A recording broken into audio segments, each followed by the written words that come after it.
नमस्कार, सत श्री अकाल। आप देख रहे हैं न्यूज यूपी 24। मैं आपका दोस्त हसीन दानिश।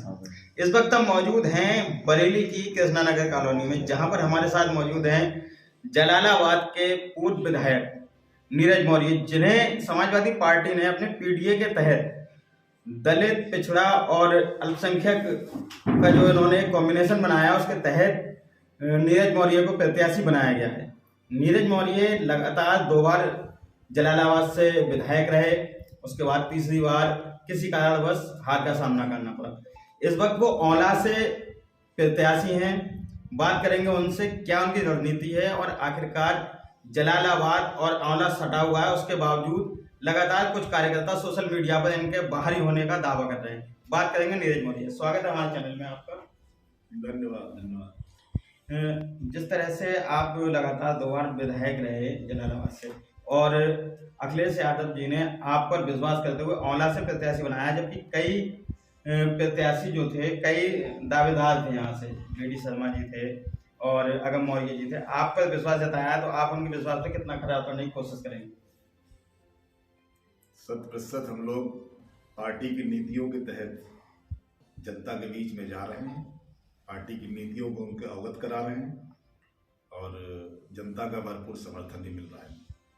अच्छा, जिस तरह से दावा था कि यहाँ से कई दावेदार थे, उसके बावजूद आपको जो आशीर्वाद मिला है आपके राष्ट्रीय अध्यक्ष का, उससे क्या लगता है कि अन्य प्रत्याशियों की दावेदारी कमजोर थी या फिर आप पे विश्वास जताने का कारण कोई और है? नहीं, पार्टी में बहुत से लोग टिकट मांगते हैं और मुझे लगता है कि जो लोग भी मांग रहे थे, सबने ये कहा था कि जो निर्णय पार्टी का राष्ट्रीय नेतृत्व करेगा उसका हम सम्मान करेंगे। और मैं सौभाग्यशाली हूँ कि राष्ट्रीय अध्यक्ष या राष्ट्रीय नेतृत्व ने हम पे विश्वास जताते हुए यहाँ की जनता की सेवा करने के लिए भेजा है। रणनीति क्या है, क्या चीज लेके आएंगे आप नया औला की जनता? आज किसान परेशान है, नौजवान परेशान है, व्यापारी परेशान है, तो इनकी सारी समस्याओं को हम लोग अपने जनता की दी हुई ताकत का इस्तेमाल करते हुए उसका इस्तेमाल करेंगे और उनके समस्याओं का समाधान करेंगे। एक चीज औला क्षेत्र में लगातार देखी गई है, इस क्षेत्र से एक मंत्री जी भी आते हैं, जिसमें इस समय कैबिनेट मंत्री धर्मपाल जी, उन्होंने गायों की समस्या को लेकर लगातार बयानबाजी की, लगातार बयान दिए हैं। हमने अपने चैनल पर भी लगातार दिखाया है कि जिस तरह से यहाँ पर फसल को गाय खाती हैं, आवारा पशु खाते हैं, उसको लेकर आपकी क्या रणनीति है? मंत्री जी उसी विभाग के मंत्री हैं, पशुधन के, उनकी चलती नहीं है। वो अधिकारियों को बोलते हैं कि भाई 30 दिसंबर तक सब जानवर गायब होने चाहिए। इसका मतलब मंत्री जी की चलती नहीं, मंत्री जी को इस्तीफा दे देना चाहिए। आप क्या करेंगे आवारा पशुओं को?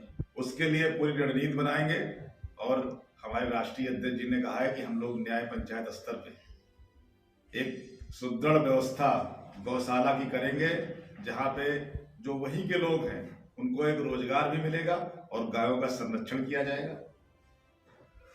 जिस तरह से कल राज्यसभा चुनाव में कई विधायक अचानक से जाकर बीजेपी के पक्ष में वोट किए, उसको लेकर क्या 2024 के चुनाव की रणनीति पर फर्क पड़ेगा? नहीं, कोई फर्क नहीं पड़ेगा। तो आप मानते हैं कि जिस तरह से उन्होंने पलटी मारी, उसके बावजूद अभी भी समाजवादी पार्टी मजबूत है? पूरी तरह से मजबूत है। समाजवादी पार्टी ही विकल्प है। आज भाजपा के खिलाफ लोग हैं, क्योंकि जब देश के प्रधानमंत्री ने कहा कि 10 मार्च के बाद गायों की हम समस्या का समाधान कर देंगे, और आज 2 साल से ऊपर का समय हो गया, तो जनता ठगा सा महसूस कर रही कि नहीं कर रही? इसलिए जनता बोलती नहीं है, ये आपको चुनाव के परिणाम बताएंगे कि जनता की क्या मन में राय है। जिस तरह से गठबंधन हुआ है कांग्रेस और समाजवादी पार्टी का, यूपी में 17 सीटें दी गई हैं कांग्रेस को और बाकी सीटें अखिलेश यादव जी ने अपने पास रखी हैं, तो उससे क्या लगता है कि कांग्रेस के आने से क्या समाजवादी पार्टी के प्रत्याशियों को मजबूती मिलेगी? क्यों नहीं मिलेगी? जब एक कांग्रेस भी बड़ा दल है, उसके कार्यकर्ता, उसके लोग हर जगह पे हैं, तो वो लोग आज हमें संपर्क कर रहे हैं, हम लोगों को चुनाव लड़ा रहे हैं, तो उसका फायदा मिलेगा हमको। अंत में औला की जनता के लिए क्या संदेश देना चाहेंगे हमारे चैनल के माध्यम से? मैं जनता से ये कहना चाहूँगा कि जिसको आपने चुना है वो आपके ना तो गांव में आता है, आप उसको बहुत से लोगों ने देखा तक नहीं है।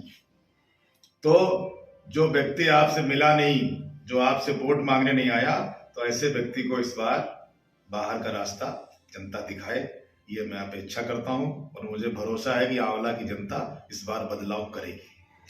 तो ये थे हमारे साथ नीरज मौर्य जी, जो लोकसभा प्रत्याशी हैं आंवला से। इन्होंने अपनी रणनीति बताई और गायों के मामले को लेकर कहा कि एक सही तरीके से रणनीति बनाई जाएगी, गायों के लिए आश्रय स्थल बनाए जाएंगे। तो लगातार ताजा अपडेट के लिए बने रहिए न्यूज यूपी 24 के साथ। मैं अपने सहयोगी के साथ हसीन दानिश, बरेली।